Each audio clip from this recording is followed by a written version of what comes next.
Hello, folks. You are very welcome to a Gauntlet Hangouts game. For those watching in the hindsight is the future. If you don't know what the Gauntlet is, it's a cool community of people on the internet who get together and play cool games. Check them out at gauntlet-rpg.com. Links down below. They have a blog. They have a zine that comes out monthly. They have a cavalcade of podcasts, and they have a Hangouts calendar, which this game is arranged. This game in particular is Masks: A New Generation by Brendan Conway, published by Magpie Games. It is a Power Bitbox game about teenage superheroes. It's about figuring out your identity through the medium of punching people who probably deserve to be punched. So we're not just playing the base game, we're continuing our secret campaign of having all this set in one city. I'm sorry, I should have made that more clear to everyone who joined up for this. We are still in Prospect City. We are using the Agents of A.E.G.I.S playset, which is all about being operatives working for the law enforcement agency premier in the world that is A.E.G.I.S, or not SHIELD, or I can't believe it's not SHIELD. But in this world, we call them A.E.G.I.S. Before we get into that, let's meet our players first before we meet characters. So I'll go by opposite the alphabetical order I have here on the screen. Just shout out your name, pronouns, and a cool thing on the internet. Whatever it is, if you're involved with it, cool. If not, also cool. Just whatever you think it's cool. And whatever you plug, links are gonna be down below there on this video. So first we have returning from after his brief cameo from last series, Robert. Tell us about yourself. Hi, I'm Robert. I use he, him pronouns. Cool. I didn't come prepared because I wasn't expecting to be here. But I saw that Modifius got the rights to do a Fallout RP, so that's a cool thing. Really? Huh. Yeah. Yep. Fascinating. Okay. I'll bring a link to wherever that announcement was down below. Check them out.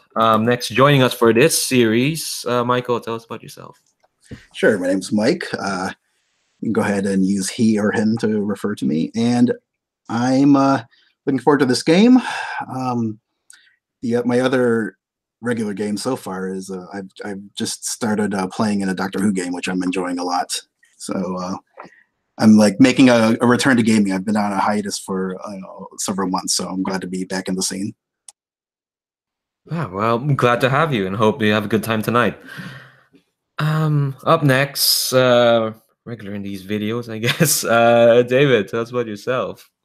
Hi, my name's David. I also use he, him pronouns. I'm based in the UK. A cool thing on the internet is, I know, I don't think I've plugged this one yet. A group of UK games designers have just started a podcast doing actual play of each other's games, which is really cool. They're currently starting off with Bite Me by Becky Anderson, who's also in the group of players there, which is really cool. So it's called The League Presents, and should be available in any podcast thing that you got, and I'm sure there'll be a link below as well. Fab, yeah. There'll be a link down below. And I mean, you said podcasting. This made me think of, like, back in the day when podcasts were a weird eldritch thing, and now it's just ubiquitous. That's so weird. You can just capture podcasts everywhere. They're like Pokemon. Last but not least, Asher, tell us about yourself. Hi all, I'm Asher. They, them pronouns. And a cool thing on the internet is A.E.G.I.S by Spencer. It's still on Kickstarter for 4 more days. It's an RPG about how great civilizations fall. So you play through a civilization. Once I was like underwater. We played like an underwater civilization, like Atlantis or something. And we got to play through its collapse. And then this weekend I played like a cowboy type city that was like falling into a ravine. So we got to watch that happen and everybody fighting over trying to stop that from happening or help it happen. So it's a very, very fun game. Yeah. Nothing like playing out the fall of a civilization to pass the time. Yeah, all that stuff plugs there. Links down below. Thanks. Welcome you all. My name's Leandro. I use he, him pronouns.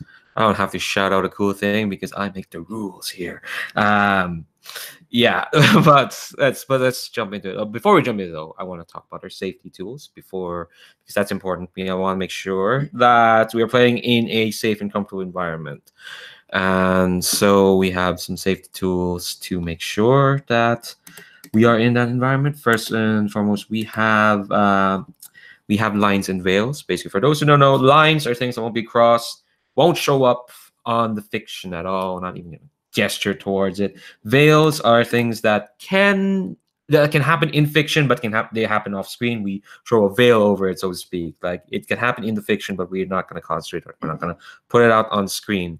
I'll remind the players that we have a tab for lines and veils.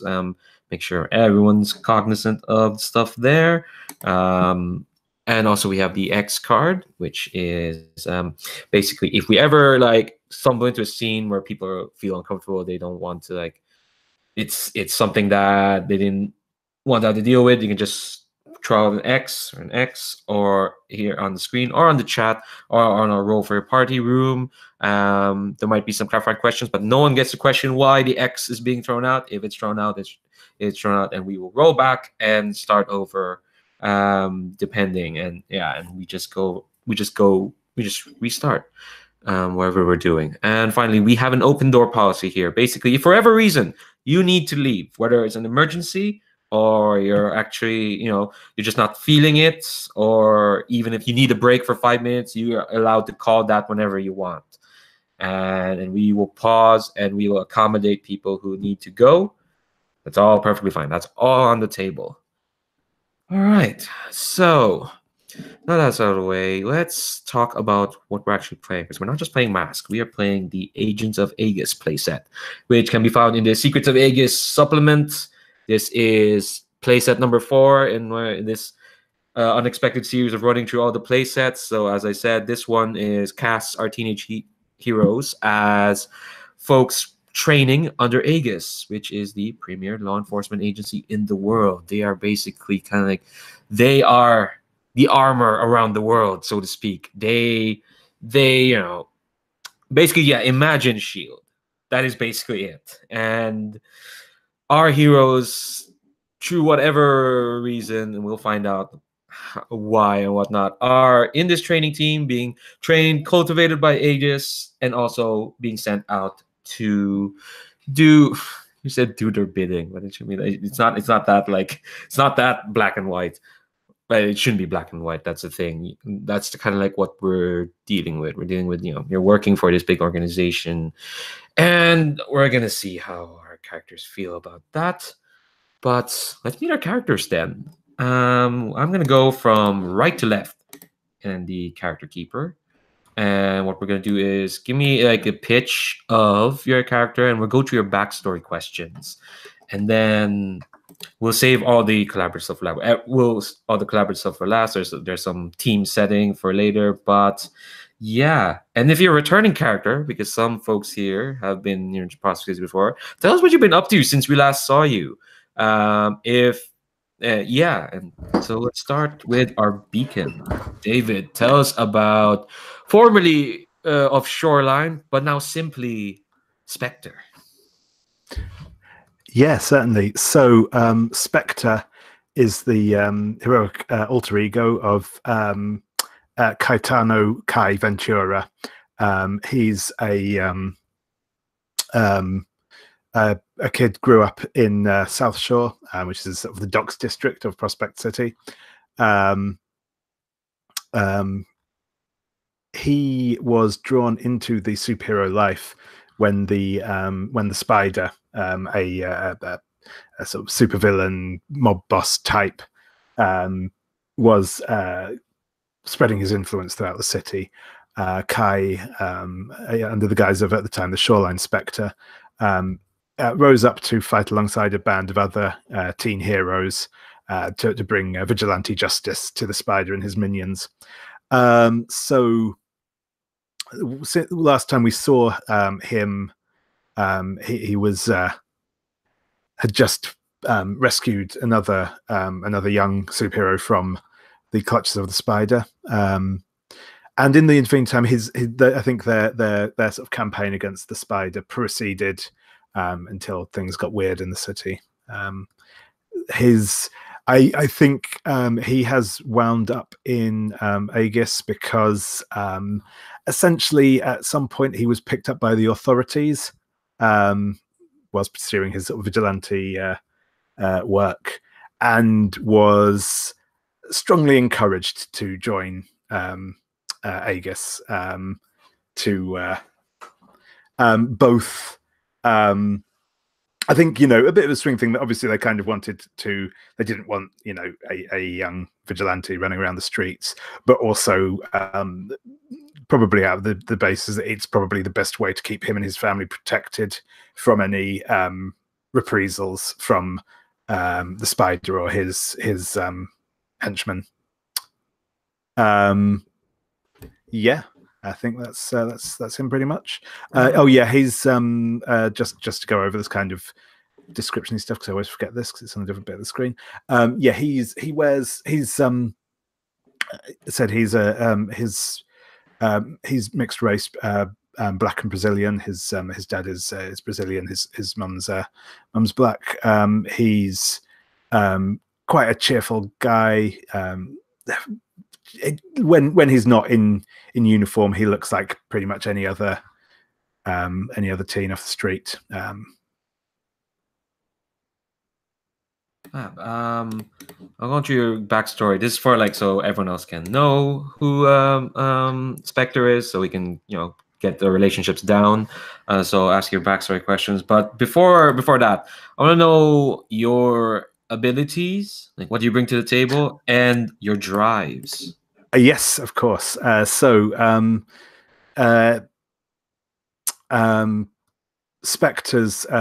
superpowers are his use of camouflage and stealth and acrobatics. He's a skilled gymnast. Does parkour, that sort of thing. Though some would argue he doesn't actually have any superpowers, but that's a technicality. And yes, so his drives. So the drives I have selected because I've already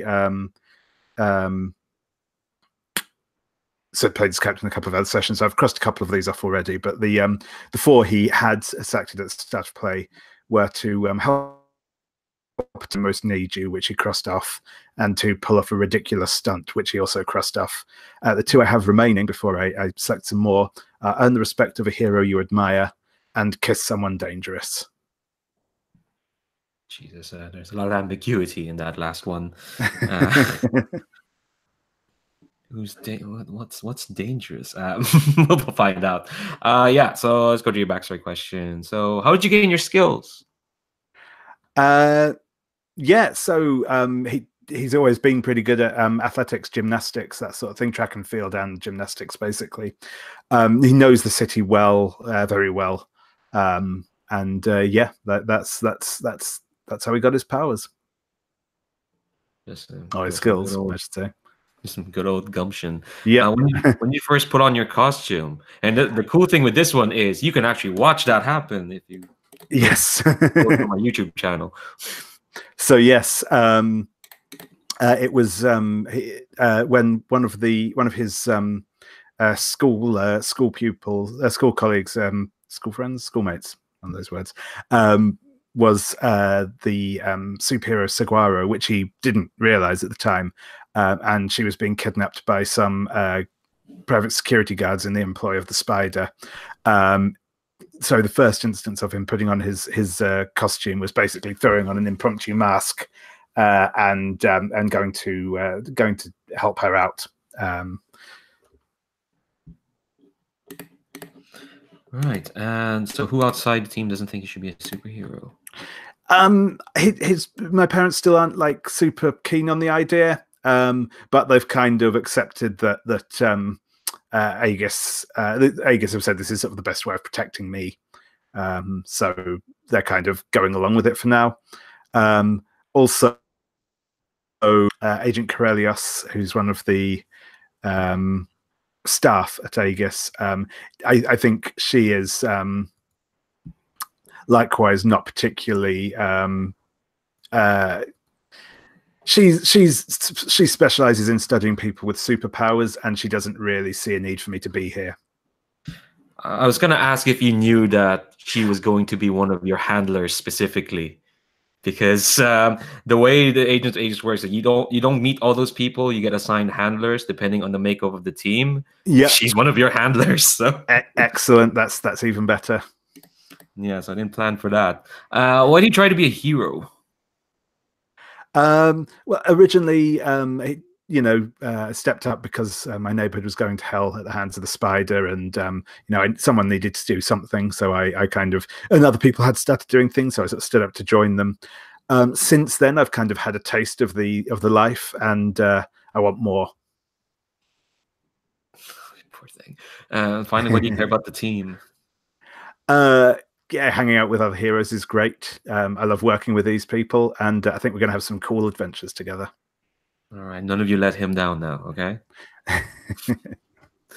All right, so I guess we got a good we got a good picture of Spectre. So we'll move on to our other returning character back from signing autographs, apparently in school, and delivering a mixed received lecture in Prospect Academy. Robert, tell us about Kevin Ryback, about our brain. All right, so Kevin goes by the alias of Loki. That's L0K1. He is a teen genius who accidentally created an AI that almost enslaved humanity because it deemed it for their own good. He's been working after helping stop that crisis. He was, shall we say, encouraged to work with A.E.G.I.S under their supervision. And during the recent Tangi invasion, he helped. He helped put a stop to the invasion. I believe I can't remember how, but he used a piece of time, temporal, dimensional tech to destroy their mothership. Just clarify. No, I think you destroyed the device that was holding Freak. Their mothership got away. Right. That's right. But yeah, so since then he's had some. He's enjoyed some minor celebrity from his exploits. He briefly popped in as a guest lecturer, but really he was there to help recover the missing science teacher, who turned out to be another rogue AI, possibly offspring of the same one. We're not sure.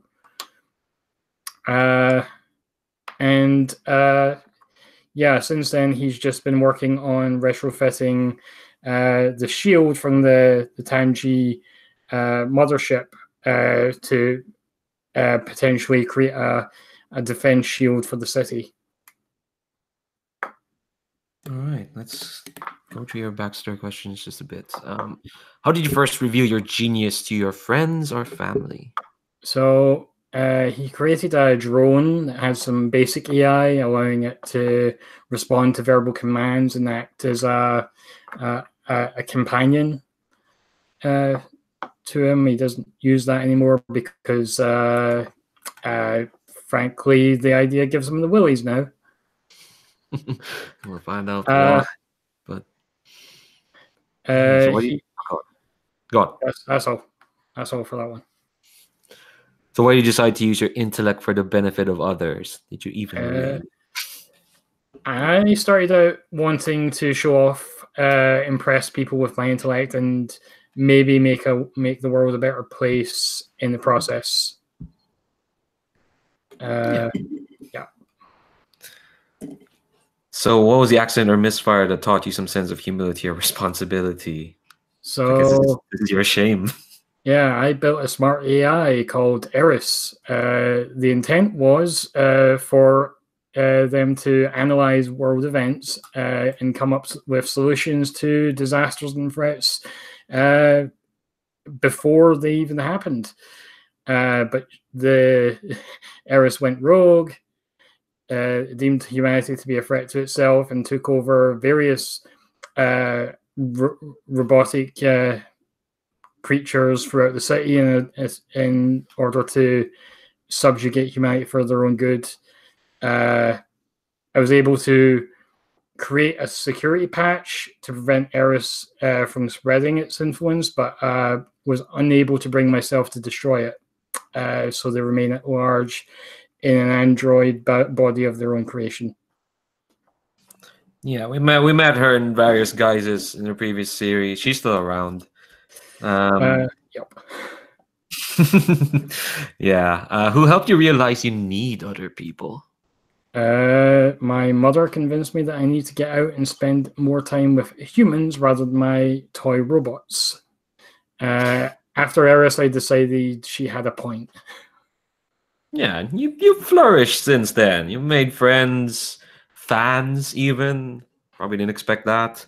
What do you care about the team then? No, I don't quite fit in with normal kids my age, and these guys are much more interesting. Oh, they really are. Yeah, so that's that's it for Loki for now. We'll come back to later. We'll come back to everyone later. Also, I want to mention just briefly, David, you can get rid of that guilty condition because we've not seen Spectre in a long time. Probably not guilty for whatever the hell he got that condition for in the first place. It's been a while. Next, let's meet our Doomed. Ooh, interesting. Doomed working for A.E.G.I.S. So, Michael, tell us about Everlast.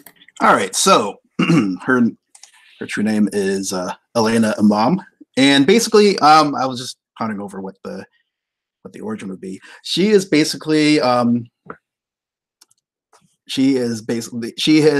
housing the spirit of what she was raised to believe was an ancient Egyptian champion, and that's what gives her superpowers. Her parents were members of a mystic group, and they basically arranged for Elena, their daughter, their only child, to be the mortal vessel for the reincarnation of this ancient Egyptian hero, and that's why she has her powers of super strength and super speed. Now,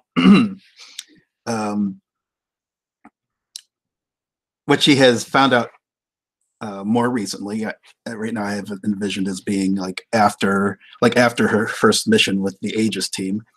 She, after a near-death experience, she found out that in fact that ancient hero was actually a despot, and she is now on the hook for judgment by the ancient Egyptian gods, since that is who the ancient her I guess her ancestor spirit worship, so she falls under their supernatural purview in the afterlife. So now she's in the position where she's facing a bad judgment from Anubis, the lord of the realm of the dead. And in ancient Egyptian mythology, if you are judged to be found wanting in a moral sense, you get fed to Amit, which is basically this gigantic, monstrous hippo creature. Not a great fate for eternity. So she is desperate to avoid that, and I'm sure feeling no small amount of parental angst, given that she was kind of sold up the river. I haven't yet decided whether the parents knew of the true nature of the. They'll say they didn't. that they thought that everyone thought that the ancestor was a hero instead of a villain. But in any event, she's now on the hook for that, and that's why she joined the A.E.G.I.S group, because she figured that would be her surest way to earning a redemption for herself and the spirit that's hijacking and the ancestral spirit that's hijacking her body currently. Nice. All right. So okay. So we know you're a nemesis then. The Yes. different god Anubis. Yeah. There's some details I think I just noticed the detail I had to change, but I guess we can just you can just go down my character sheet and we can figure that out as we go along. Yeah, it's like the Doom has some like interesting like mechanics here. We need to Yes. keep an eye on. So what brings your Doom closer? Well, I have overexertion and showing mercy. So overexertion, basically, if I use my superpowers too much, it kind of like it starts to eat at my life energy, and brings me closer to death. Now, showing mercy doesn't really fit with the way my character concept has shifted, because it's kind of almost the opposite. But I'm I was going over let me go over the options again for what brings on Doom. Overexerting yourself, injuring innocence. Oh, maybe injuring innocence. Yeah, let's change that to injuring innocence. So overexertion and injuring innocence instead of showing mercy, because I imagine injuring innocence would only just like further skew the scales of my of her I guess moral accounts, I guess you could call it. Yeah. All right. So your Doom track, you're still fine. You're still in the clear. We're just starting off. But what's the Doom sign you have? Oh, bolstered, which I can mark the Doom track to use an adult move once. Yeah, the adult moves are cool. They are. Yeah, and tell us about your sanctuary then. Okay, so I've decided my sanctuary is an embalmment chamber in the Egyptian land of the dead, specifically one that is owned, or one that is consecrated to Kebeshet, which is the daughter of Anubis, which is a serpentine deity, and Anubis's daughter. And I figure she basically does the same kind of thing that Anubis does, which is embalm, select people to prolong their lives. Most famously, Anubis did that when Osiris got killed. Anubis took Osiris's dead body and embalmed it to kind of bring him back to life as a god. And I figure Kebeshet may have done the same thing with does the same thing for this mystic group that my parents belong to. Embalming certain people that they choose to be champions and vessels for ancient spirits, that they're ancient ancestors that they're trying to bring back to the mortal realm for whatever reason, mystic reasons. So Kebeshet I have listed as my aid, more of a patron than an aid. And other features of the sanctuary include a library of valuable tomes, all in cool hieroglyphics, I'm sure, and healing equipment, that being the embalming materials that Kebeshet uses. And I think that this may be something she can only use. Well, I'm trying to figure out if only my character can benefit from the healing equipment, or if someone else can. I mean, maybe she could use it on someone else if we persuade her, but maybe then it kind of turns them into some kind of like supernatural mummy type creature too. So yeah, it's something that sounds like there has to be a lot of precision to use that on other people. Right, and it's difficult to access. I think I've decided that you basically have to be in a state of near death in order to basically have one foot in the realm of the dead in order to access the sanctuary. And tied intricately to my Doom, well, I figure if I'm sure Anubis isn't happy with the fact that I'm now hosting a spirit that, by his estimation, should have gone off to his damnation centuries ago. So basically, I just have to be careful if I'm ever accessing that, not to make sure I avoid his ever watchful gaze. Interesting. So let's go to your backstory questions then. I have a lot more questions, but let's go through those. So, when did you first learn of your Doom? In the first mission, I figured that was the first time she was maybe like injured to the point of near death, and that's when she went to the realm of the dead for the first time, and that's when Kevish had probably let her know, oh, by the way, that spirit you're in, not so heroic. Nice. And that's we'll when she find out learned more that. about, Yeah. yeah, and Sorry? we'll find out more about. Oh, sorry, no, I'm just saying we'll find out more about their first mission in a bit. Ah, yes, that's right. Cool. So where did you get your sanctuary? Well, I figure the mystic group that my parents belong to, they probably do worship Kevichet, so that's why, being the chosen avatar of this group, that's why she gets special VIP access to the sanctuary. At least there's some perks. Why do you oppose your nemesis? My very existence defies the authority of Anubis. I'm breaking all kinds of his rules. I'm sure. The fact that as long as I don't overexert my superhuman powers, I may very well be effectively immortal. And the fact that I've also got a second spirit kind of like latched onto my own soul who, as I said before, should have been judged by Anubis a long time ago. I'm sure both of those kind of upset the natural order as Anubis sees fit to uphold. So yeah, basically, I'm just a friend to his everything he purports as the Egyptian god of the dead. Fab. So who outside of the team is crucial to defeating your nemesis? I'm keeping things pretty simple and just going back to Kevichet again, because she's the one who actually like prolongs her life, my character's life, whenever she's in that near-death experience, like actually like repairing her body with the mystical rites that it has bestowed on that she has bestowed on the mystical group. Nice. All right, and finally, why does the team matter to you? Everlast sees A.E.G.I.S as her best chance at earning the redemption, and she's earning for 2, so that makes it twice as daunting a task. And I guess she figures the international scope of A.E.G.I.S would give her the most opportunities to do good and avoid getting hippo eaten. Oh man, so can't wait to see how you get along with these other 3. Right. Yeah, we'll find that out when we get to relationships and influences and all that good fun. But last but not least, we have one more character. To meet Asher, tell us about our protege. Wow, that's a cool hero name. I'll let you tell us about them. Glorious Gecko is the name I came up with. Yeah, originally my powers were going to be shape-shifting, but since I found that name, I think it'll be more like, changing how they look.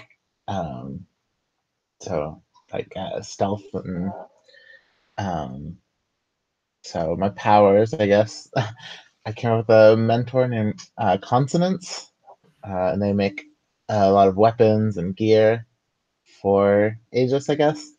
And so we both share this ability to like change our bodies. And then I also have a hacking ability. So I think I mostly like sneak through places and try to hack in. And then my mentor also gives the team a supercomputer, which I imagine is like a satellite network. And then communicators, which have like little Star Trek communicators with false ID. So if we need ID to get in different places, we can use those and talk to each other and make things happen. What else? I was actually gonna ask in this picture, is consonants which one is consonants there? Yeah, I imagine they had this mask. I think they are also like undead. That they were this, person who makes like the weapons and gear for Aegis, but got killed in an incident, and so got like reborn with this mask where they always wear this skull mask. So I do something similar with like a gecko mask, I guess. So I have like a giant gecko skeleton that I can wear, or skull that I can wear as part of my costume. And the real name of my character is Sol Garza, so they're Latinx.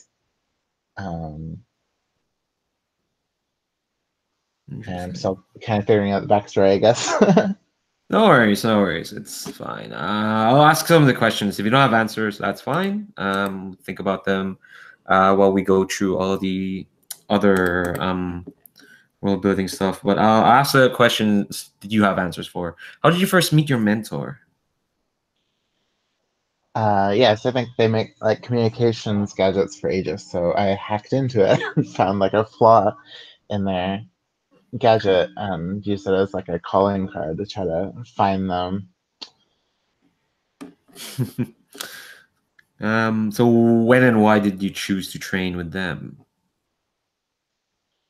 I think I hacked in and just found out all this wild stuff that was going on, but was kind of overwhelmed by it. So I think that was my one connection, was like to this technology. So I went to them to try to become a mentor. Went to continents. So I wanted to learn how to actually use technology instead of just like making it, right? Like how is this used in practice? Yeah, so I'm assuming you don't have answers for those yet. We'll come back to those later if you want. All right. Well, unless you have an answer now, but like if not, then we'll come back to those in a bit. That's okay. No, I haven't thought of anything. Okay, cool. Yeah, well, we'll come back to those. All right. So usually at this point, we go to the when our team first came together questions, but Agents of A.E.G.I.S does this a bit differently. Instead, what's going to happen is, let me scroll back up to this PDF. So instead, you were put together as a Sirius team by A.E.G.I.S agents. So what's going to happen is first, I'm going to tell you who A.E.G.I.S has named the team leader. And yeah, A.E.G.I.S chose the official team leader, not the team. Let's see, judging, and that's by my discretion. Sorry. Judging by all the other backstories, it makes sense that our dear Loki is their team leader. No, don't facepalm, Robert. You've got a lot of experience. You helped beat back some alien invaders. You've got experience. Of course, you're fit to be team leader. So what? You made a crazy AI. Well, Who hasn't? yeah, exactly. Who hasn't? You know. So yeah. So okay. If you want to go to the NPCs and other matters tab, there is a up there. There's a entire column on first mission. So Loki, our team leader, pick from one of the choices here. There's like 2, 3, 4. There's 5 choices. What was your first mission? You can discuss the choice, but with the other team, but you have final say. Where do I see the choices? Is it in the chat or something? Sorry, say that again. Where do I see the choices?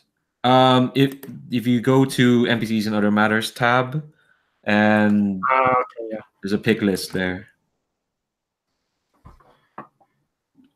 So for the benefit of everyone else, the choices are: covertly destroy the base of a dangerous metahuman criminal/terrorist organization in Prospect City. All of this is in Prospect City. Stop a revolutionary supervillain and their followers in the middle of their attack.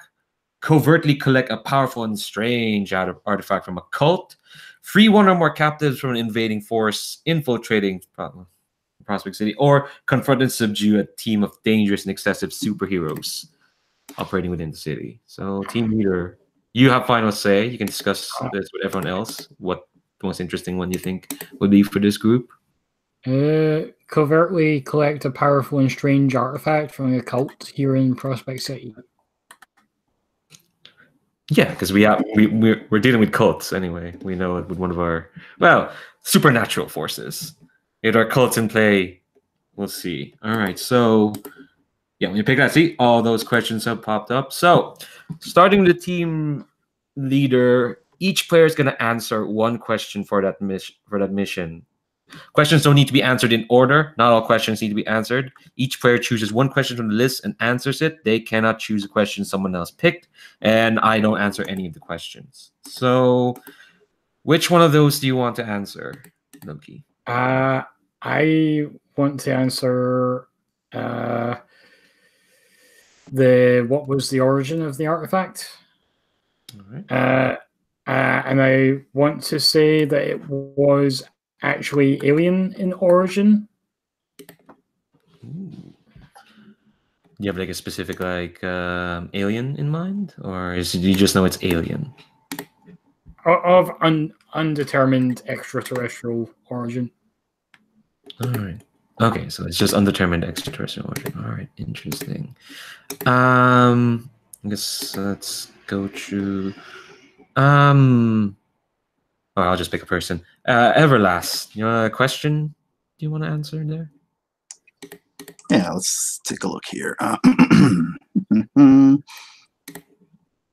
So we've established the origin. Yeah, let's just go ahead and say that the cult was the cult my parents are in, which means we need to come up with a name for the cult.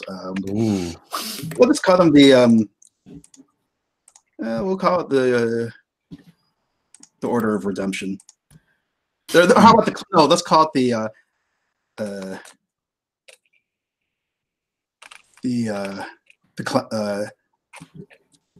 river cleansing, just to keep with the river motif that's big in Egyptian lore, and yeah, we'll call it that, the river cleansing. Nice. Oh yeah, make sure to note these answers and also these kind of questions in the Sirius First Team mission. All right, river cleansing. Interesting. All right. Spectre, the question you answer. Oh yeah, 2 of those questions involve your handlers. I should probably introduce you to your handlers. Your handlers are determined by the makeup of the team, depending on what playbook is in it. So you have 3 handlers in A.E.G.I.S. You have Agent Portia Carelios of the Research Division, who is an expert suprologist responsible for many meta-human scientific advancements, more likely to test supers than listen to their problems. Also, we've established does not like Spectre because he's boring. Probably shouldn't belong here.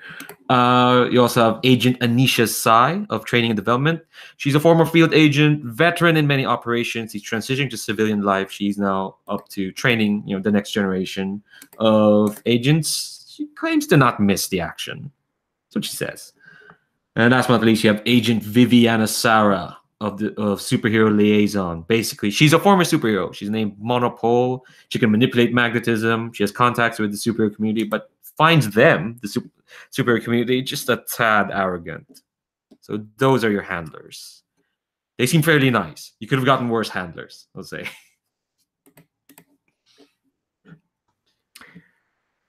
Cool. Yeah, I have chosen why did we have to obtain the artifact covertly? And the reason for that is quite simply that technically the cult is perfectly legal and above board. And, they weren't able to get a warrant for its recovery. So yeah, they sent in as a covert team. I think it's one of these situations where they're probably not allowed to possess alien technology, but A.E.G.I.S had no way of proving they had alien technology without us recovering it first. So yeah, that's why they sort of sent us in. I missed one part. I think I missed one part of my question. I didn't really say what they wanted from the artifact.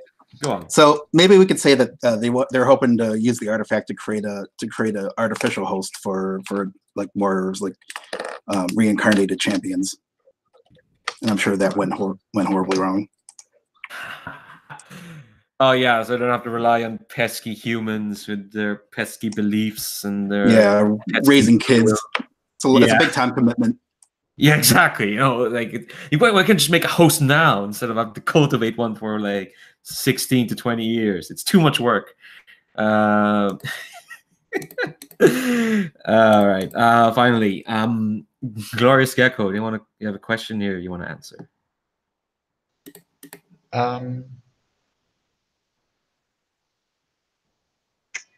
I guess the handlers are what's left, right? Or There's one more non-handler one, which is what special powers does the artifact have? okay. I'll do that then. Okay. So as far as you're concerned, A.E.G.I.S was A-okay with this mission. It's just neither hot nor cold, just you did fine. Okay, that's fair enough. Well, it's covert, right? They don't want to talk about it. Yeah, so I think this fell into the ocean, and this cult somehow found it from there, right? Because that's where most of the landmass is on the Earth. So maybe they like recovered it on the beach, and it summons dragons, but not like D&D dragons, right? This is like a light thing, like they're made out of like spectral energy, right? Okay, so if it can summon spectral energy, then it's conjuring up these like creatures from like sea serpent kind of things, right? All right, and they figured, hey, we can use that to create a host. Create a light host. This sounds like an origin for like one of the playbooks, actually, for like the newborn or something like that. It's like a character who's made up, just freshly new. Interesting. All right, that's that. These are all fucking great. Put that down on my own notes.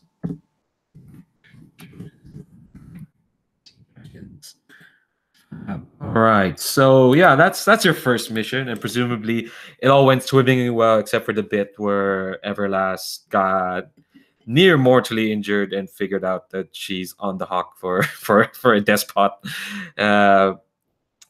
So we'll presume that happened in this mission. Dealing with your family's cult, Jesus. All right, let's jump into relationships then. Let's go back to the order we were in. Let's go back to Spectre. So you've got 2 relationships. Which ones do you think go with which?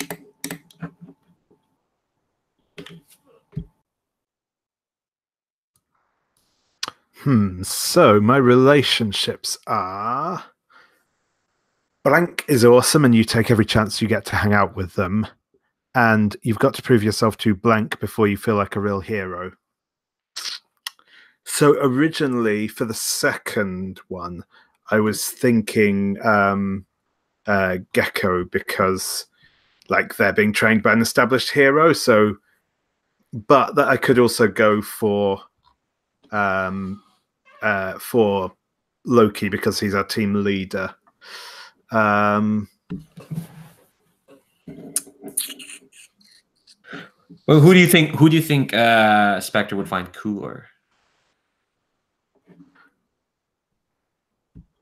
I think Gecko's powers are pretty cool. Then again, Loki did stop an alien invasion. Exactly, yeah, exactly. No, I think I'm going to go with Loki for that one, because I think it makes sense as the team leader as well. I think that makes all right. Yeah, just typing in the cell down there. So, all right, cool. And yeah, who's awesome then? I think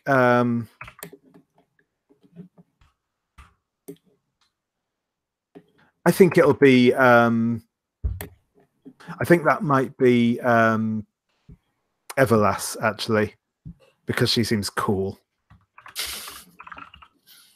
I mean, she's got super speed. No, super strength, not speed. Big difference. And Oh you no, know, also speed. Technically, I have both according to the playbook, but Okay, I kind alright, of see this yeah. being, but I see this more as a strength character than a speed character. So Okay. I'm just as inclined to just stop it at strength because that's a good all-purpose kind of power. Okay. Plus, the speed will just like accelerate the dooming. So yeah, I was thinking about that. true. But yeah, so Spectre likes to hang out with you then. That works well for what I have in mind. Oh, fab. Love it when we're all like in a hive mind of sort. All right. Loki, what about your relationships? I think this is like the second time we've had to shift those. So let's see. I told Blank about my shame and asked them for their confidence. I think for that one, I'm gonna go with Everlast. And I wish I could be a better hero, more like Blank. I'm kind of torn between Spectre and Gecko, because Gecko's actually got is the protege of a actual superhero, whereas Spectre is just doesn't have any superpowers, so to speak. So like I could see like respecting them a lot because like they don't have any tech or magical powers or anything. They're just using their innate ability. Yeah, I'll go with Spectre actually. Fab. All right. Everlast. About your relationships. All right. So I told Blank all about my doom and the danger I'm in.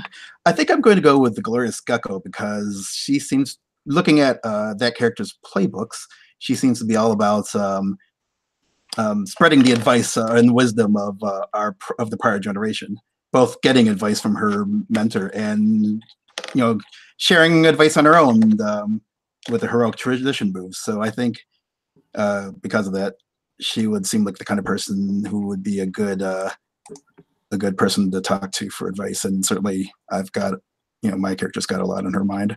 So let's go with Glorious Gecko for that first one. And I would love to kiss Blank before my doom comes. It has to be the Beacon. That's got to be the Spectre, especially given his drive to kiss someone dangerous. Aww. It's like we can feel that there's some kind of mutual longing there just because of that. So we'll see if they actually do something about that. Yeah, and he already thinks you're awesome. Jesus. Right. All right. Let's hope everyone's romantic entanglements work better than the last series. We were in a superhero school and we got very Monster Hearts. It's kind of tragic. Finally, Glorious Gecko, your relationships, what you got? All right. So the first one is you and Blank teamed up together before the rest of you came together. I think that has to be Loki because we're both kind of into tech and robotics and things. I probably found him when I found my mentor, basically. I'll write that. LK1. Your mentor is cautious. They ask you to keep an eye on Blank. I think that has to be Everlast because my mentor is also doomed in some way. So I think they're kind of tied together in that way. Nice. No, it makes sense. And since your mentor is undead, and you probably get that. They're probably what are consonants as pronouns actually? Now that I think about it. I've just been using they them. Okay, cool. So yeah, they probably noticed the vibe of Everlast.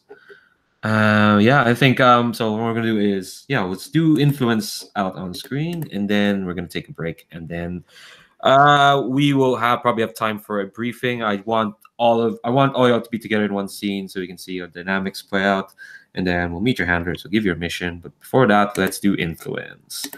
Let's go back to you, Spectre. How does your influence go?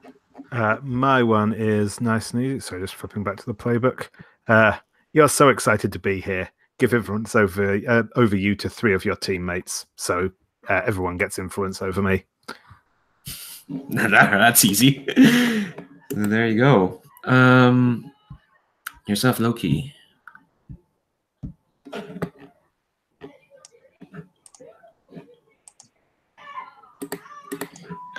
So I let's see, where is it? You need people. You need these people as much as they need you. Give influence to 2 of your teammates. I think I'll give it to Everlast and Spectre. Makes sense. Everlast. So that was Loki who just gave their preferences. Is that right? Yeah. Okay. So I basically I pick 2 people who matter for what I need to do and give influence to 2 of my teammates. Who matters for what I need to do? I guess that would be the Glorious Gecko and Loki. Loki's the team leader. Glorious Gecko I see as kind of like the voice of the superhero establishment. I want to kiss Spectre, but that doesn't mean he's an influence as far as like how to be a superhero. She just wants you for your body, clearly. Just wants a bit of okay. All right, I'll not go down that route. And finally, Glorious Gecko. Your influence? How's it? Choose going? your demeanor, playful or business. So I think I'll choose playful. So I give influence to 2 teammates. How can you be all? It would be amazing if with a name like Glorious Gecko, you'd be all business. Yeah. I can't really imagine that. So yeah, I think I'll give it to Everlast and Loki. Since those who I have relationships with. Makes sense. All right, so I think that's it for character stuff. Let's take a sizable break. Let's say 10 minutes. So like I'll put together a mission and have y'all be in the same room. I do want to see like how y'all interact with each other. We have plenty of time, so yeah, we can take 10 minutes. So yeah, 10 minutes. We'll be back. BRB.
All right, fab. So I'm guessing outside of A.E.G.I.S, you have lives, right? That seems like something teenagers would have. So before A.E.G.I.S calls you in your mission, I'm gonna say this is probably around, I'd say mid-afternoon, and and we are mid-afternoon, midday-ish, well, nearing late afternoon. What are y'all doing as you get this call? And the way I'd say you get this call is that, well, I assume A.E.G.I.S has under communicated, but like what are y'all doing as you get called in for this mission? Let's start with Gecko. Saul, what are you doing? What's up with you? I think Saul is like in the biology building, just like hanging out with the animals and feeding them and stuff. Do you do this a lot? I assume so. Yeah, I think I come in. I think I live near the school, so I come in like on the weekends and help keep the animals alive. Fair enough. Which animal considers you their favorite? I think it has to be the geckos, right? Of course it is. Yeah. Are you wearing your mask as well? No. Are you in superhero mode or civilian mode when you hang out? Civilian. Okay, all right, fair. Yeah, because the mask is a dead dead gecko, right? So Yeah. I don't think that would be very nice for them. Yeah. All right. Everlast, what are you doing when you get this call? It occurs to me that I'm not sure that Everlast has a normal life. She was raised in a cult, so I'm assuming she was homeschooled, which means no typical clicks. In fact, since our first mission kind of busted up the river cleansing, would it make sense that her parents are currently in A.E.G.I.S custody, and that maybe I'd be visiting them? Ooh, that'd be interesting. Yeah. I kind of envisioned that I might have actually been recruited over the course of that mission. Like I might have actually been a part of the cult. I could have like even started off with a classic comic book thing where I could have been fighting my teammates, and then once everything went down and I realized, oh, I'm in trouble, then I may have finagled a way to get recruited. And whether people trust me or not, I guess that adds an extra complication about like how people interact with me. But yeah, I think that's how it's to me. That's the way it makes sense to play out, at least. So as far as like what I'm doing now, maybe I'm either visiting the parents, or if I'm not allowed to be in contact with the parents because of conflict of interest, maybe I'm undergoing yet another debriefing to make sure I'm not some kind of this isn't some kind of evil cult mole scheme.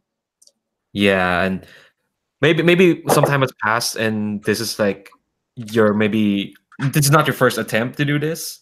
Okay. Well, I don't know. I just got an idea of you built this rapport with this this guard or agent who's been like, now look, I'm sorry, but we have to go through this procedure again. But unfortunately, A.E.G.I.S regulations state that there should be no fraternity, and it just goes on and on. And it's just let's give him a name. His name is Bob. That's a nice nondescript name. So Bob from detention. The detention facility. Yeah. not that kind of detention. I've never been in homeschool, but I've never been in a high school, but I can't get away from detention.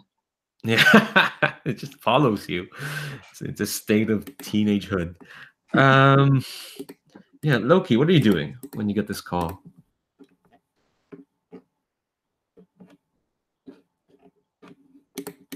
No. You need to bypass through the thermal flux conduit. Nope. Okay. Take 10, everybody. We'll try and find a replacement part. Would you say that these are the people working for you? Are they all provided by A.E.G.I.S? Did you vet any of them? Yeah.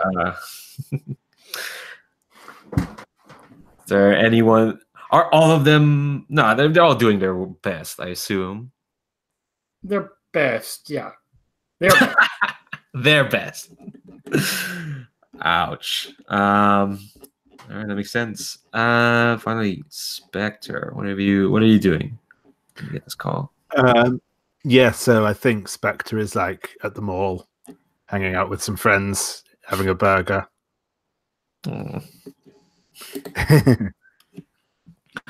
I'm saying your friends, yeah, don't include your superhero friends who have disappeared for the moment.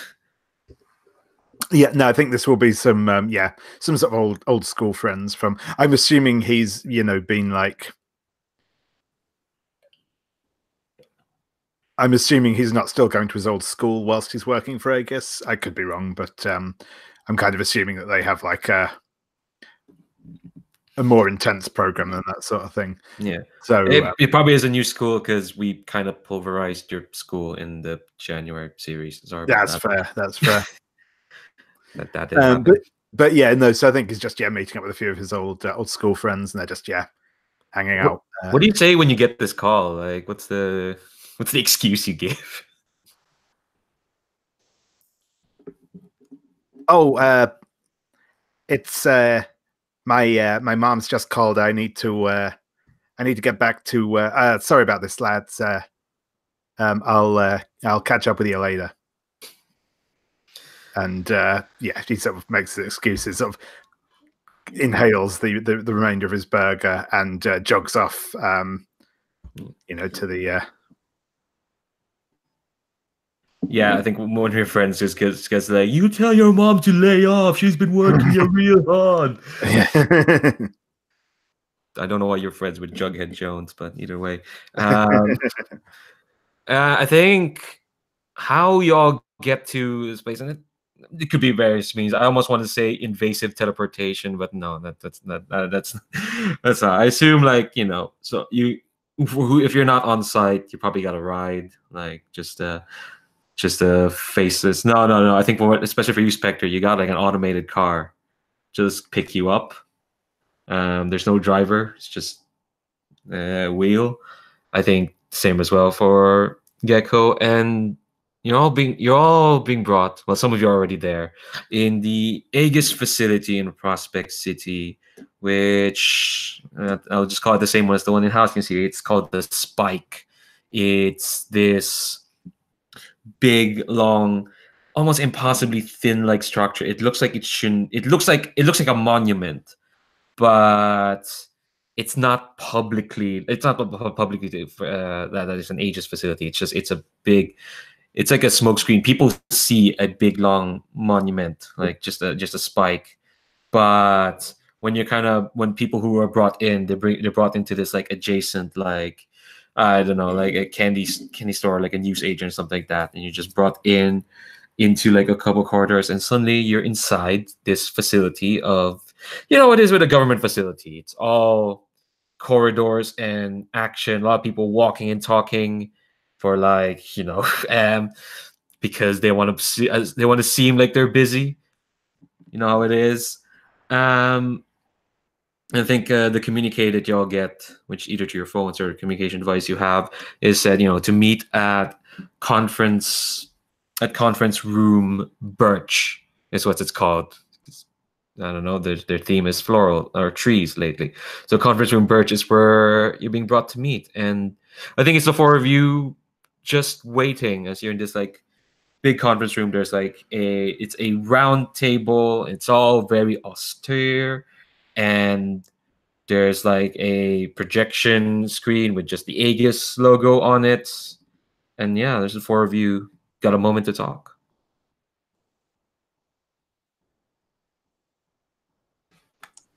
Hey, team. How's everybody's day been? Oh yeah, pretty awesome. Just been hanging out down the mall. How have you all been? Chill. Yeah, detention's still laundering me. Apparently they're still not convinced I'm fully. Apparently they haven't finished their vetting me yet. Well, you got out of detention, I suppose. I guess I'm lucky. Yeah, I guess I'm lucky I'm not locked up like mom and dad are.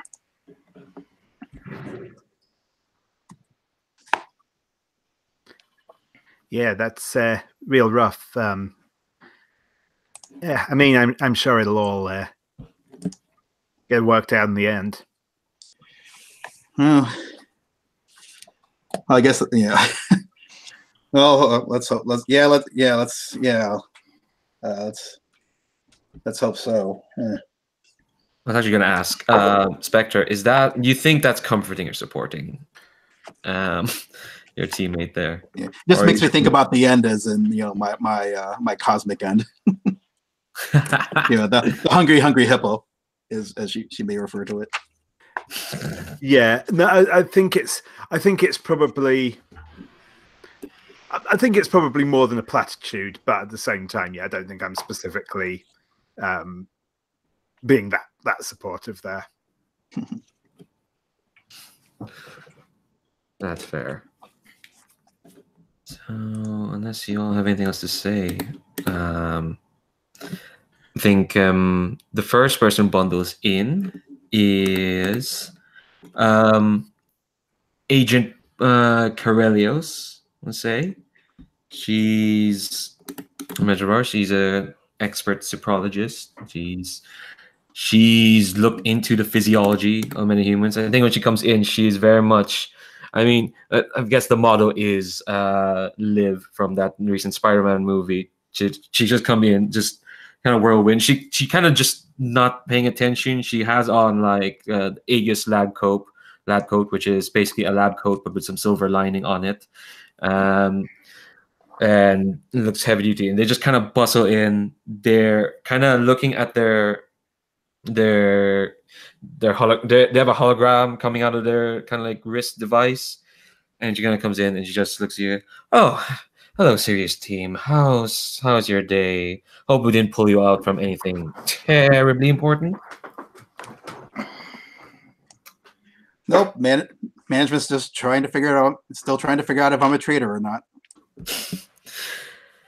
Well, that's management for you. They can't. They need to make sure that the guns they employ are their guns. That's how it is. I mean, if it makes you feel any better, Everlast. Well, make me feel better it's not being referred to as a gun, but all right, whatevs. Well, forgive my use of terminology. It's just management, you know. They tend to see us as spreadsheets rather than people, really. Well, I assume, but you know, they just you try to tell them that things are very important, like, you know, that there's a breakthrough in thermonuclear physical dynamics. They'll just say, oh, well, how is that gonna, you know, help us reduce these numbers or whatever. It's all like, it's just, you know, the human element is just gone from them. It's so weird.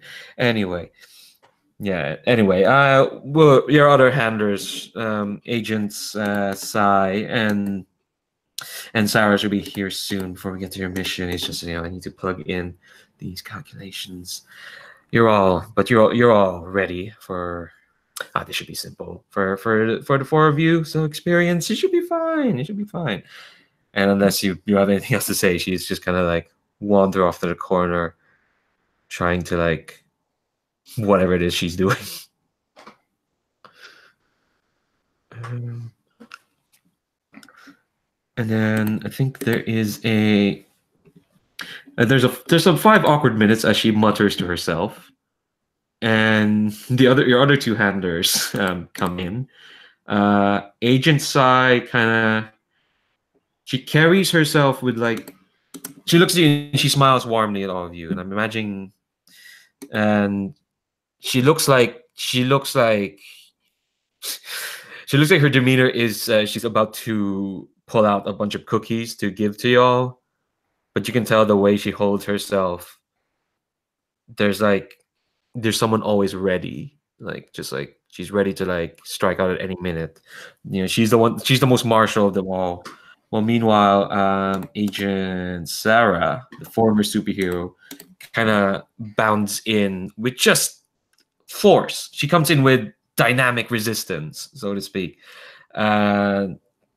She's kind of like looks like she's eager to see you all work, I guess.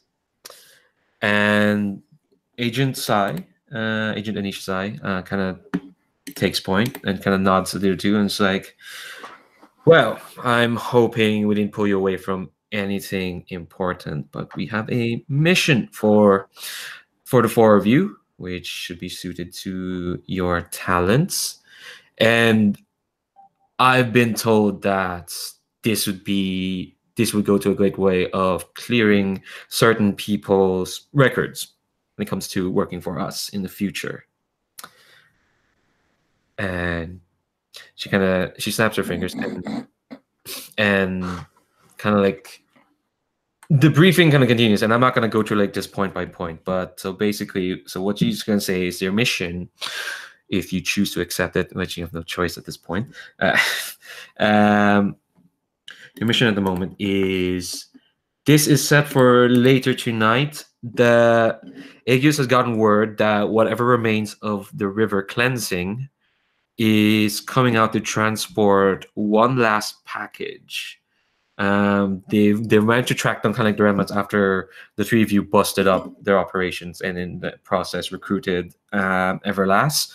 A.E.G.I.S has determined that the whatever remains of the river cleansing, now that they've been cut down, whatever remains, they're transporting this package that seems quite important to them. They're transporting in this big truck, and they're doing it from one of their home bases to the outskirts of Prospect City. And the A.E.G.I.S is basically tasking y'all to intercept that package. They found like the point of interception at a gas station that is one of like kind of like one of the outposts leading out of Prospect City, and they want you to. And here's how the mission structure works. So there are three like components to a mission in Agents of A.E.G.I.S. There's the goal. The goal is to retrieve the artifact or the package being transported by the river cleansing. There's the opposition, which is presumably the river cleansing, and I emphasize the word presumably. And the parameters. So you're working for an organization now. So you have some parameters here. So and Agent Sai kind of emphasizes this, is that you may be used to working by yourselves, and Lord knows quite a number of you have been successful working for yourselves. But this isn't just, but what we're doing here now, it isn't, you hear a woman scream at an alleyway and you come in and beat up a mugger. It isn't you wait for an invasion force to come in and take down a city and then you act. No, we here at A.E.G.I.S, we act first. We find threats and we make sure that they are shut down before they get any bigger. The river cleansing, from what we debriefed with Everlast and what we found out, they were poking at corners they shouldn't have, and we've shut them down, and you've shut them down as best you can. So what we have here now is an opportunity to make sure that whatever it is they have, we will take from them and make sure they'll never have the gumption or the force to become a threat once more. But because we work for this organization, we are going to be held to some parameters. We have some rules. We have to make sure that we comport ourselves in a manner befitting our station. So here are your parameters, Sirius Team. Do not allow anything outside of mission boundaries to suffer harm. We will try to make sure this petrol station is cleared for your operation, but we obviously can't account for anything. We're still quite close to Prospect City limits. Just make sure there's little collateral damage. Don't allow the loss of the package. After all, that is our goal. And whatever it is the river cleansing have, it's important enough that they are coming out of whatever hiding they're in to get it out of the city. So make sure it's not lost to themselves or any other interested parties. Don't let the targets warn any allies. We're quite sure that the river cleansing stands on their own. And here her gaze looks at you, Everlast. It's like we're sure the river cleansing is on their own. But be as it may, make sure that they do not warn of any whatever allies they might have. And finally, don't speak to the opposition. And again, her gaze goes to you, Everlast. They're there to be neutralized. Retrieve the package at all cost. Make sure you grab it and escape, and we'll mop up the rest.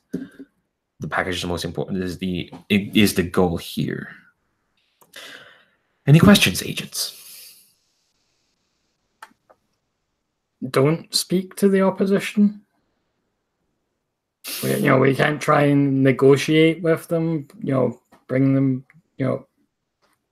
Get them to surrender peacefully. There'll be no negotiating with them. As Everlast said, our recent entanglements have proven that they are not interested in negotiations. And as far as it stands, this is a mopping up operation. Whatever the river cleansing has to offer has been neutralized. This is their last play, and we are here to make sure that it is their last. Obviously, we are not here to eliminate them in the most extreme sense. But I'm glad to hear that. No, your goal is to retrieve the package. That is the most important part. What is the package? Simply put, we don't know. But all we know is it's important enough that the river cleansing is coming out for this one last job to get it out. We don't know if it's to use it to reconstitute their forces or to sell it to the highest bidder and escape with their lives. If you have any ideas on what it could be, then by all means. Honestly, I wasn't even sure there are other cells besides the ones my parents are in. Well, then we'll make sure that there aren't any more cells left. Any more questions? Do we have any idea how big this thing is? Are we talking a briefcase or a truck?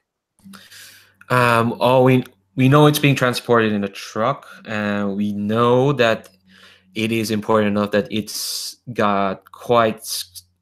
it's being screened by whatever forces they have left. They've been quite thorough in making sure we don't know the nature of the package, only that it's important enough. However you secure it, whether you take the truck by force or you take the box itself, that is up to you. Just make sure to stick to those parameters, but otherwise the mission is all yours. What do we recall of the river cleansing's forces? Are they basically like Hydra, just like regular agents with maybe like super weapons or occult weapons, or do they have superpowered agents?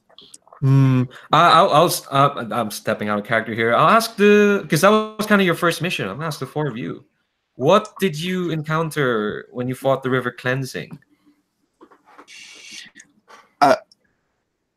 I guess my envisionment was that they would be basically just maybe people with maybe blasters, but just regular humans, because and maybe the only super powered people they had were probably just me, honestly, because it has been a problem. That's why they were trying to get that artifact, because their access to superhuman agents was severely limited by the whole raising a vessel thing over a lifetime. So that'll be my inclination, unless everyone else has ideas.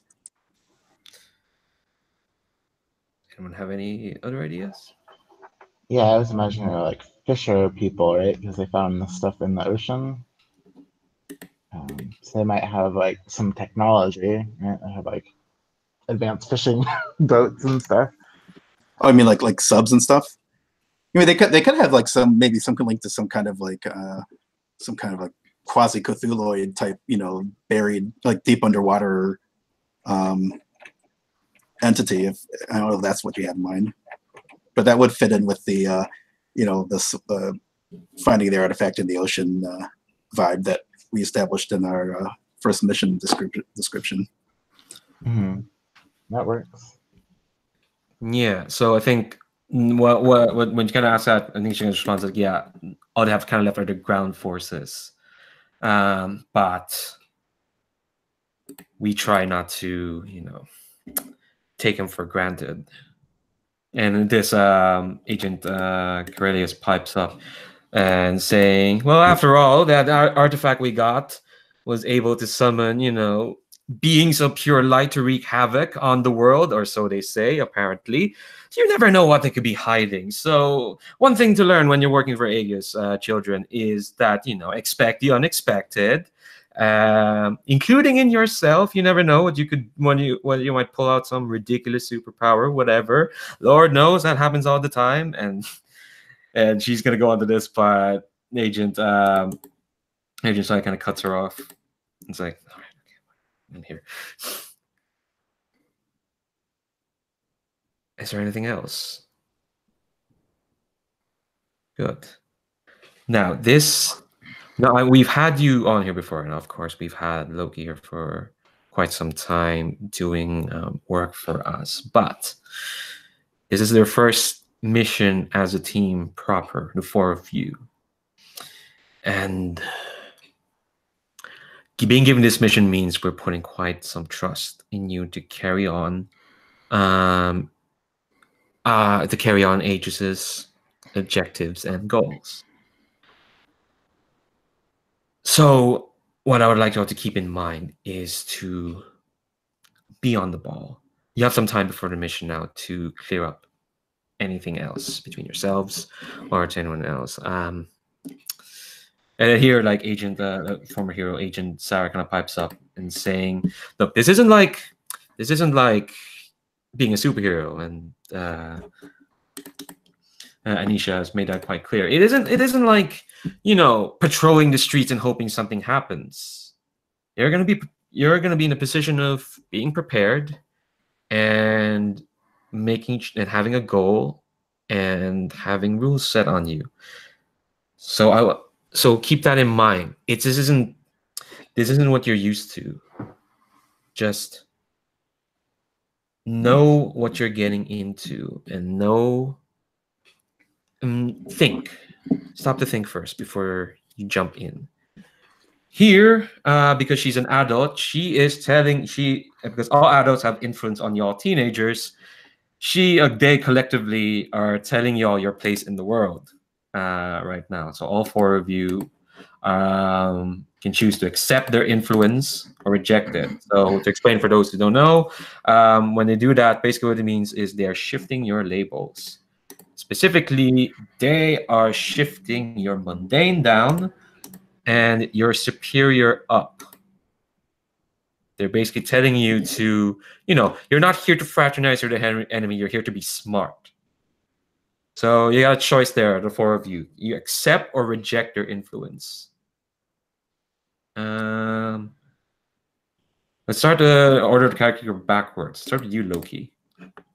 Yeah, I know. This is serious business.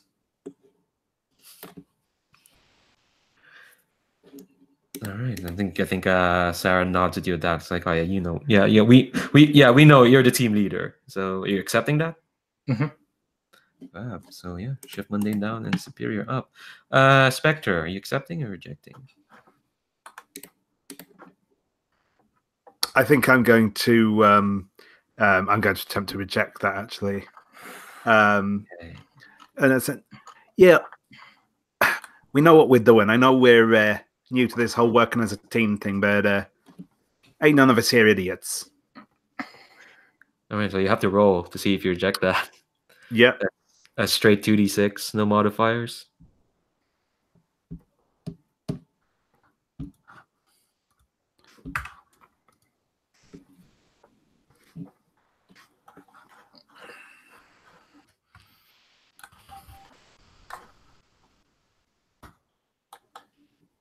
Oh yeah, Yeah, that's a 5. So oh dear. So mark potential, which is XP basically. Let's see. On a miss, the words hit you hard. Mark a condition, and the GM will adjust your labels. So when you say that, it's Agent Corellius, who already doesn't like you, and she kind of, I think, she just scoffs and just says, "Typical." And I think instead of reproaching her, the other two agents kind of just, they're not gonna say anything to you out loud, but they if it's a Telltale game, they will remember that. They Yeah. take notice of Agent Kratos just scoffing, and they're like, maybe she does have a point about this kid. But yeah, how are you feeling? What condition are you marking? I think it's going to be insecure. Yeah. Yep. And I assume it's just going to be the adjustment they would have made anyway. Yep. Yep. Mundane down, superior up. Oh. Mundane down, superior up. Okay. Yeah. That does also I hit an advance there, so well, there you go. There's a benefit at least. So yeah, think about that. I'll fiddle about with that. Yeah. Yeah.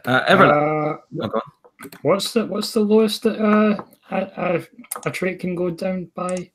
3. You still got a way to go. Okay. Just wanted to be sure. Oh wait, no, sorry, no, it is -2. It actually is. Sorry, I did not notice that. So it actually is -2. So I'm marking a condition for you. Oh no, I'm only at -2. I just put it down to -2. So. Oh, okay, you put it down to -2. All right, fab. Everlast, are you accepting or rejecting? She is accepting. She is on board with this mission. She's not really looking to make friends, or she doesn't even know who these people are. So yes, I've already adjusted the stats, and she's ready to get down to business. Fab. And finally, Glorious Gecko, are you accepting this or are you rejecting? I think I'm rejecting it, right? I do want to try to get to know these people. Oh, okay. So roll 2d6. The roll for your party, it's on there's a link to it on the very far right. Okay, I just grabbed 2d6. So. Oh, okay, cool. Yeah, that's fine. I got a 4. Oh, dear. Mark potential. So there you go. You're getting XP at least. And yeah, no, I will adjust your labels accordingly. Come on, you got a superior tree. You don't need your mundane for this mission. So I think, and how are you feeling? Kind of, I think, what condition do you think you're feeling? As like, I don't know. They're telling you that no, this is how you should work. When you're probably used to your mentor telling you what to do. Well, my mentor usually tells me not to feel superior, right? Like you're just helping other people as like a support. You're not trying to save the day. So what condition do you think you're feeling? I think guilty. Oh dear. I'm kind of trapped between these two ideas. And so I think yeah. There's no one else wants to say anything. I think yeah, Agent Sai just kind of nods and it's like you'll have a briefing packet sent to your devices. Look over them and report back here for deployment at 19:00. Oh, I don't know how to say that myself. 19:00 hours, 7 o'clock basically. I'd say this is mid-afternoon, and so this is basically like you've got time before you get on this mission. And I think, yeah. What I think you've got time now to either talk to your other teammates, because I think we're not gonna get to the mission itself today. I think I want to open it up with next week, so we have like a little bit. But since we still have a bit of time, are there any other people or things you want to do or talk to? You want to talk to the rest of these folks? You gotta at least do your teammates or whatever. You got some time there. All right. Everlast, you know these people. What do you think the procedure is going to be? What can we expect to be dealing with? Well, I would expect, since we've just eliminated the bulk of their naval forces, I think they're going to be scrambling to secure. If they're heading, yeah, if they're going to be scrambling to secure some kind of ground transportation. So we may not necessarily want to expect some big armored brigade. I don't think they really had a lot in the way of armored vehicles or anything like that. I mean, we're not talking like some whatever this world's equivalent of Hydra is. So we may want to just focus on surveillance, and at least that's what Everlast's gut says, and I guess we'll see if I don't know if there's any. Yeah, I don't know if there's any kind of move to roll for this sort of thing, but barring that, that's just what I think she would have to come up with. So that's not necessarily to expect like a massive brawl. Hopefully, I guess.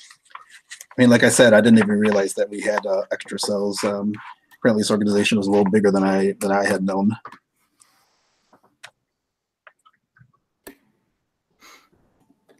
Okay, well, you've been left alone in this conference room. Actually, they're kind of like, all right, do your planning, and I think what you get is like, well, you get a lay of the petrol station. You kind of see like when they're most likely to be arriving, and you also get a call for backup if you need if you need it. Yeah, is this gas station like in the boonies, or is it in the middle of the city? Or you said it was on the outskirts of town? Was that right? Yeah, it's definitely right at the boonies. In fact, it's quite close to like a suburban area. Oh, okay. Prospect City. So that's something to look forward to. Well, let's see. We need to contain collateral damage along with securing the package. And now we haven't really been instructed to try to apprehend the actual the cult agents. Is that correct? I mean, if we could just like theoretically, if we just like found them, rushed in, grabbed the package, got out, that's all we need to do. Is that correct? Yeah. The goal is to retrieve the package. Yeah, it sounds more stealthy. Yeah, right. I mean, we're going to be sitting on top of who knows how much gas there. We probably don't want to be getting into a firefight with them or nothing. Right. We also don't know what the package does, right? The package. Do we have any? Do we have like any force fields or any kind of protective capabilities? Go on. Well, I have armor suit, but that only helps me. I can probably build something for you guys as well, but it would only be a one-use sort of thing. I was just wondering if there's any if like a firefight broke out, is there any way of like raising a shield to like not necessarily protect us, but maybe just protect the surroundings so that they just to avoid like friendly fire sorts of situations, or I mean, actually I should say more like accidental targets. See, what I was thinking was that we could we could cut off the truck from everything else in a containment bubble, a sort of miniaturized version of the shield that we're working on at the moment. It's proven hard to make the shield effective on the scale that we're aiming for, but I'm pretty sure I can make it work for a gas station or just a truck a lot easier. Yeah, that'll be awesome. I could also talk to my mentor. They're all about making gadgets and probably can do some sort of sound dampening thing, at least so gunshots don't ring out.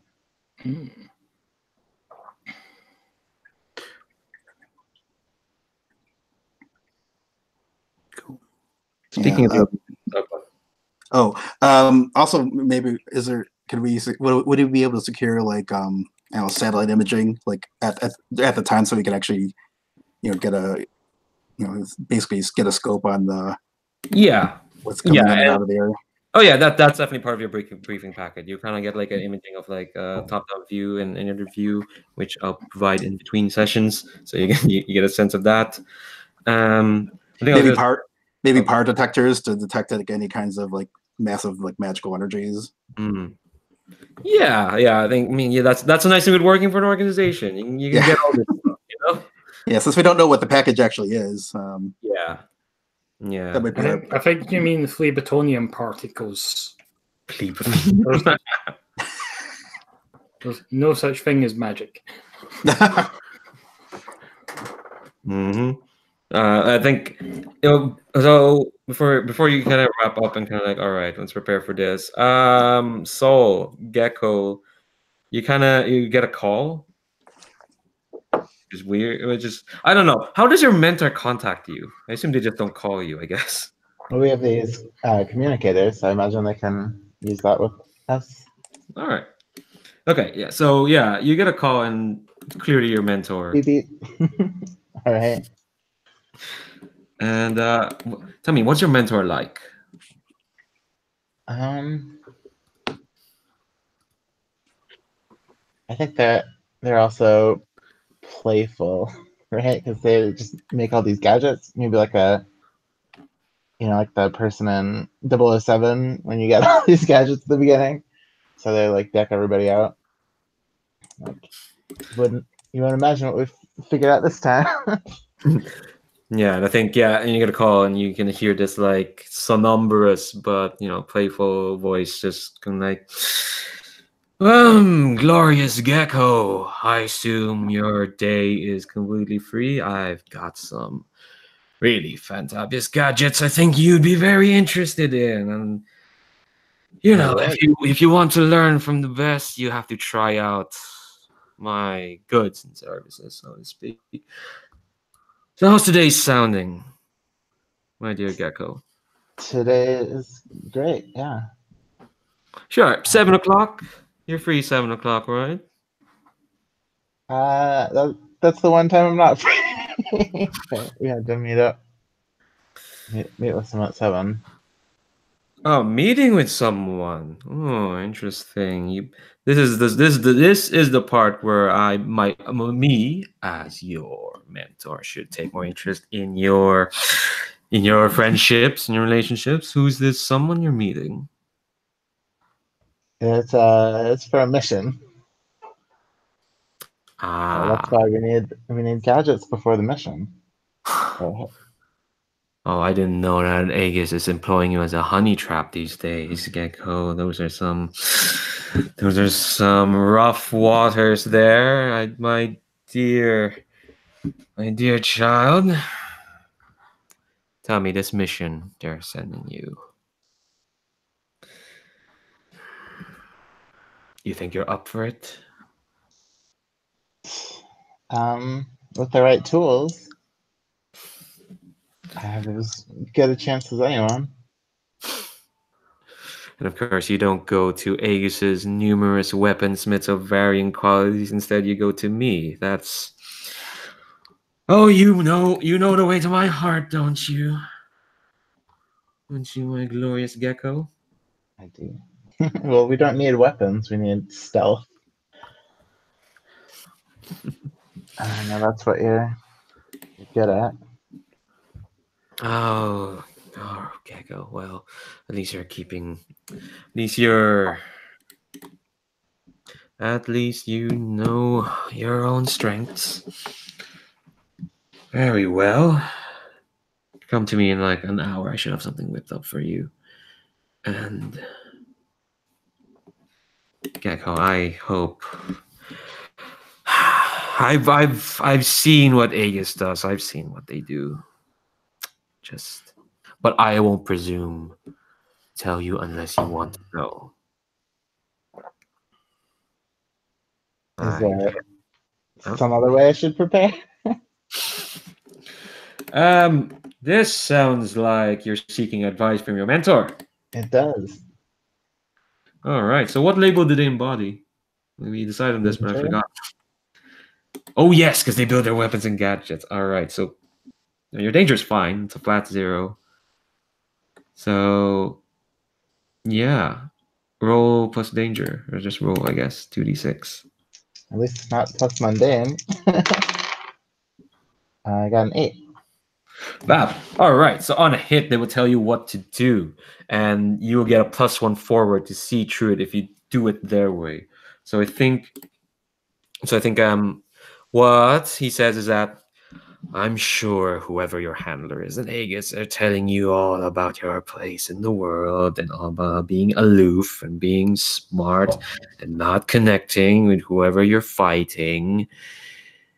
That's all well and good for how they run the world, but in my experience, when you're young, you shouldn't presume to know everything. So when you go into this mission, whatever it is they're telling you to do, I'm sure they've told you to be smart, but be smart not in the ways they expect you, which is, to play all angles, to be aloof, to do what's best, but, look, make sure you know who you're fighting. Make sure you connect with them. Make sure you know that they deserve to be in Aegis's crosshairs. Make sure to know them before you bring down whatever justice Aegis is telling you what to do. Basically, he's telling you to talk to them. He's there. Your concept is telling you to connect to them and make sure they're not. No, they may or may not deserve whatever you're getting, and you get a +1 forward. You do it. If I do it? Yeah. If you do what they're saying. Okay. That sounds good. Yeah. Can that happen before the mission? So it's not technically breaking the rules? You know what? We might, we might open. If you think you can find these river cleansing folk before the start of the mission and talk to them, are you gonna do this? Are you gonna do this without telling your teammates, or? Well, wasn't Everlast one of them? Is that something we established, or just another cult? No, Everlast used to be. Okay. But we might have an in.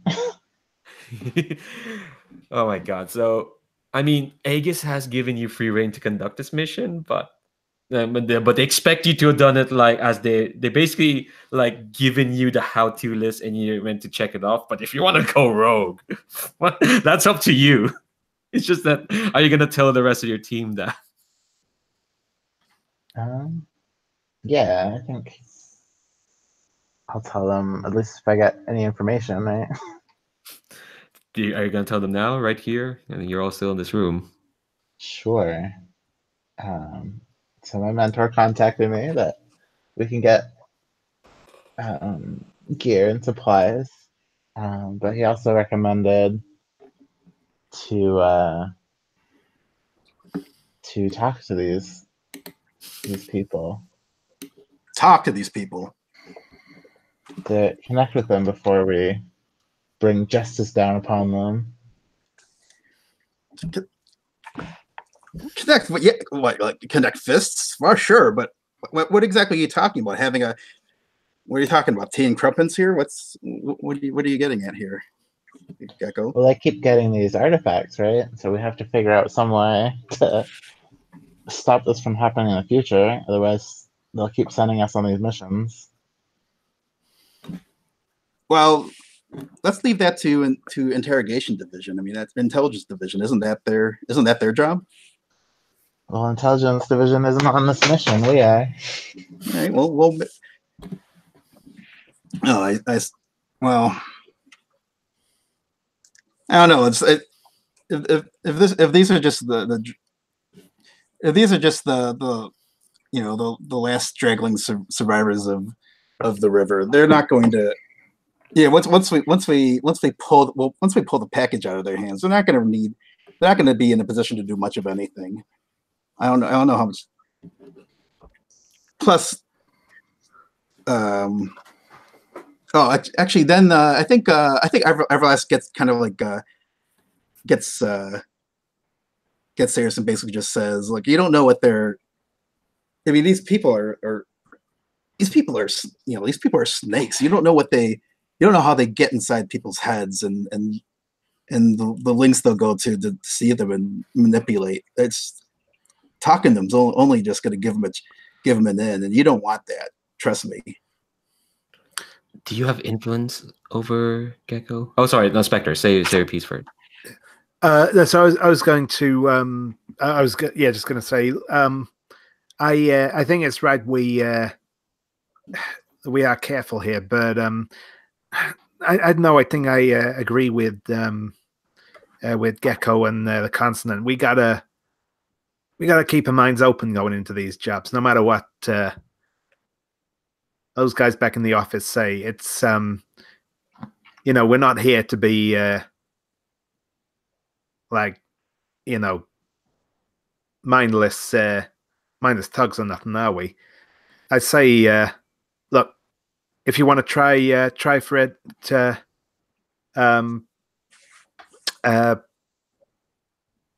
Gecko, I got your back.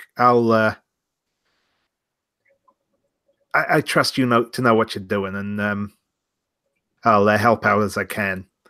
I almost wonder if Everlast would take offense to the imagery of the mindless thug. Almost given that she is like coming out of a cult. Yeah, I think she might be touchy enough where she says, she does it. Like says like, "Milo, you mean like what? Like a cult member? That sort of thing." Ooh. No, I mean, look, it's we gotta trust our own instincts on this, right? It's I know people like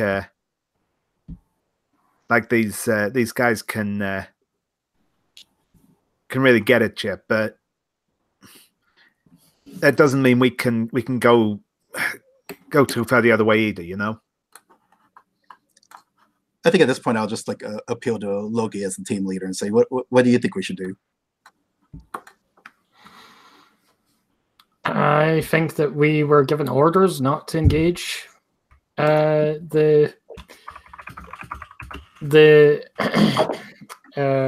what is it, the river cleansing in negotiation, and I cannot officially condone such a course of action. Officially. Are you telling people? Are you telling people their place in the world? Because you have influence over everyone. Yeah. Here. See, the nice thing, yeah, adults can do it. Basically, it's not just adults. If you have influence over anyone, you can tell them their place in the world and then try and ship their labels, and everyone else will have to reject or accept. So, like a lot of us have like influence over each other, so I think we could get some interesting dice play going on here. Yeah, except for poor Spectre, influence on Loki. So I'm kind of like I'm saying like officially no, but like wink wink. So I don't know what that would be. That would be probably freak, upping freak or danger. I don't know. Let's say it is probably. Well, no, because like what you're kind of hinting is that you're giving them kind of carte blanche to kind of be more like less law enforcement, more like super. I'm not sure. It could be. Oh, go on. Yeah, I'm basically saying be superheroes. Yeah. I was like, Well, that sounds like you're kind of almost upping their savior. Almost. Yeah. So I think probably downing superior in that case. Ooh. All right. So do folks accept that or reject it?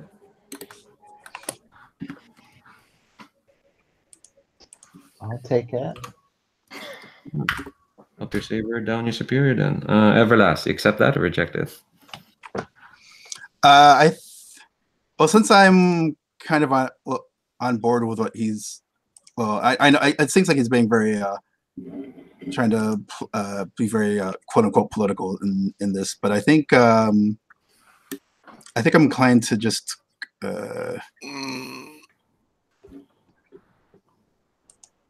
let's see. You're taking down Superior and Bring up Savior. Bring up Savior. Yeah, I think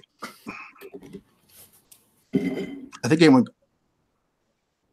Yeah, I think. Yeah, I guess if I go along with them, I'm basically agreeing that we should just officially stick with a plan. And if you're inclined to read any subtext to do otherwise, then I guess you can do that with the wording that Loki gave. But I'm not included. I guess Everlast is not inclined to, read that kind of subtext. So I'll just go ahead and I'll accept it. So Saber goes up 1, Superior goes down 1. All right. Finally, Spectre. Yes, I'm going to accept that. The other thing I was going to, is it okay if I roll a comfort and support on Gecko? What are you doing? I didn't want to interrupt the I didn't want to interrupt the flow of the conversation, but yeah. So what are you doing? What are you saying? So what I said before, basically, to her, sort of offering to have her back, saying that I thought she had the right sort of idea. Okay. Yes, you can roll that.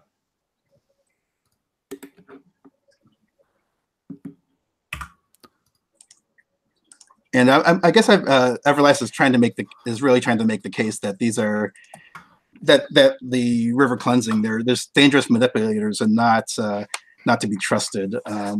Would you consider that making a stand of some kind? As far as like the move is concerned, or making a stand, or I guess stand up for something, because I don't know if that fits if that triggers the. Oh, that's an adult move. Never mind. I'm sorry. Yeah. I should do it. Mark a doom track. I could. I could. Good. Yeah. Why not? I mean, what the hell? Let's use these rules, because I feel like this is something Everlast would be passionate about, right? I mean, all right. First, let's resolve the comfort and support rule first, and then we'll. Oh, sure. Got 4 sessions, so. Yeah, we got 4 sessions. We might. Yeah. But yeah, let's do comfort support. Yes. So I got a 9, so it's a hit. Right. So yeah, if Gecko opens up to me, I can mark potential, clear a condition, or shift labels. What's your choice, Gecko?